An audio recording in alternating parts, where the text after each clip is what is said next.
میرا نام بدرالدین عطار ہے اور میں مبالغ کی دعوت اسلامی Uganda. Alhamdulillah Azza wa Jalla, I'm very happy to have come for the Ijtima of 7 days. So now my question goes like this.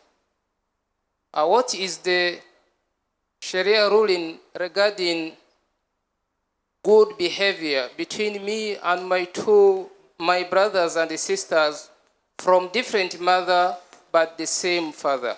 Animal مومنون اخوتن، مسلمان آپس میں بھائی بھائی، تو رشتہ تو موجود ہے. اب سوتیلے رشتے کا ایک اور رشتہ جو تھا یہ قائم ہوا. تو سوتیلے بھائی بہن میں عام طور پر شاید ہو سکتا ہے کوئی کھینچمتانی رہتی ہو، یہ ہونی نہیں چاہیے. یہ اب اس کے ساتھ لفظ بھائی بہن لگ گیا نا آپ کا. شریعت کے جو تقاضے اس کے مطابق ان کے ساتھ بھی حسن سلوک کرنا اور کرنا ہے. باپ کی طرف سے کوئی بچہ ہے، کوئی بچہ ماں کی طرف سے، اور یہ آپس میں لڑیں گے تو نہ ماں کو سکون ملے گا نہ باپ کو سکون ملے گا.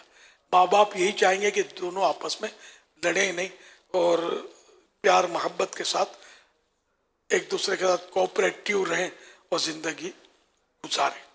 اب یہاں بات صورتیں ہوں گی پردے وغیرہ کی، وہ تو نبھانی ہوگی.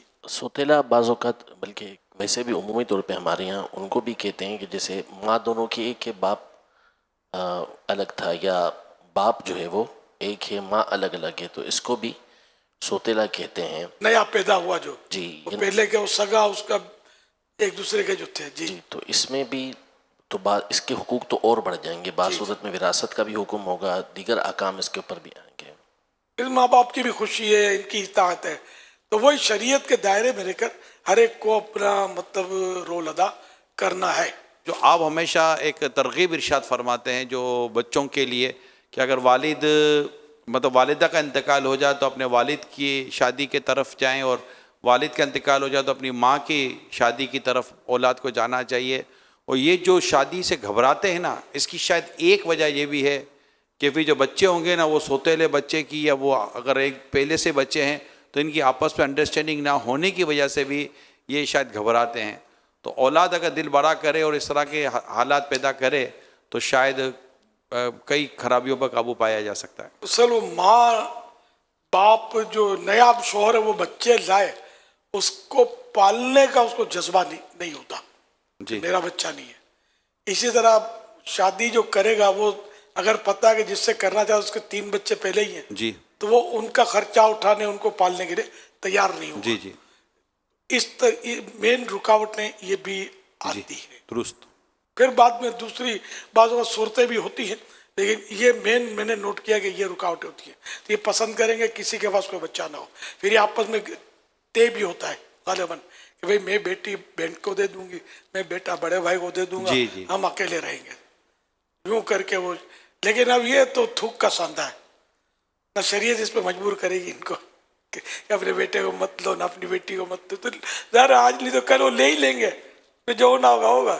ایسی شرائط، یہ شرط بھی ہے نہیں، مطلب بیٹی کو پھینک دے، وہ بیٹے کو اٹھا کے کہیں اور ڈال دے، پھر شادیاں کرے اور پھر کوئی رشتہ نہ رہے. وہ تو رشتہ تو قیامت میں بھی باقی رہے گا، تو ختم ہی نہیں ہوگا. اولاد کا رشتہ جو ہے، ان کے حقوق بھی رہیں گے. یہ مرے گا تو اس کو ورثہ بھی ملے گا، باپ کا ماں کا جو بھی شریعت نے طے کیا وہ نکال دیا، ادھر ادھر سونپ دیا، پھینک دیا اٹھا کر. یہ تو ہوگا مطلب. اور یوں بھی ڈرتے ہوں گے مالدار آدمی جو ہے وہ اس کے اولاد جو ہے وہ نہیں کرنے دیتی ہوگی کہ باپ تو پتہ نہیں کب تک رہے گا، یہ جتنا کمایا نہیں آئے گی نہ لے جائے گی. تو یوں بھی ڈرتے ہوں گے سوتیلی سے. پھر سوتیلی ماں ظلم کرتی ہے تو یہ بھی سوتیلا باپ ظلم کرتا ہے. یہ بھی معاشرے میں ایسا بھی کچھ ہے رجحان، تو اب بھی ہوگا ظاہر ہے. تو حالانکہ یہ بھی ضروری نہیں ہے، کوئی ضروری نہیں ہے. بعض اوقات سگے ماں باپ اولاد سے ایسا سلوک کرتے ہیں کہ جلات کو شرما دیں، اور بعض اوقات سوتیلے ماں باپ ایسا پیار دیتے ہوں گے کہ دنیا دیکھتی رہ جائے.